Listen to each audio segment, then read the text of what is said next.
تلا الليل ستاره على هرمل جريحة، 3 شهداء بينهم 2 من المؤسسة العسكرية وأكثر من 17 جريحا بين عسكريين ومدنيين. كانت حصيلة التفجير الذي استهدف حاجزا للجيش عند مدخل الهرمل بسيارة جراند شيروكي سوداء اللون. وأفادت المعلومات بأن عناصر الحاجز اشتبهوا بالسيارة، وعند الاقتراب منها عمد الانتحاري إلى تفجير نفسه. مفوض الحكومة لدى المحكمة العسكرية القاضي صقر صقر كلف الشرطة العسكرية إجراء طوق حول مكان الانفجار وجمع الأدلة والمعلومات عن الانتحاري والسيارة المفخخة ومباشرة التحقيقات، كما طلب من الطبيب الشرعي الدكتور فؤاد أيوب جمع الأشلاء ومباشرة فحوص الDNA.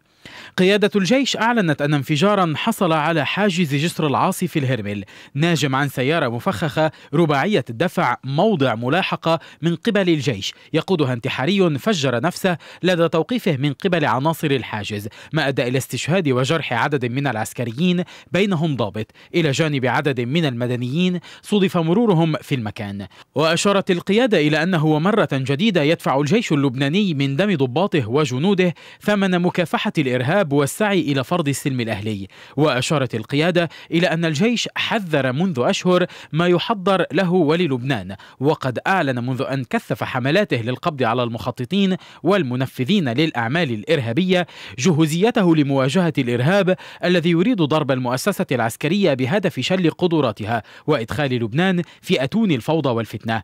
وأكد الجيش أن ما حصل اليوم من استهداف واضح له يفترض أن يدفع بالجميع إلى التمسك بالمؤسسة العسكرية والالتفاف حولها، والجيش سيبقى وفيا لدماء شهدائه الذين سقطوا اليوم وانضموا إلى رفاقهم الشهداء الأبرار من أجل وحدة لبنان واستقلاله، ولن يتوقف عن مواجهة كل من يحاول المس به وبلبنان والعمل على تفكيك الشبكات الإرهابية وملاحقة المتورطين فيها مهما كبرت التضحيات.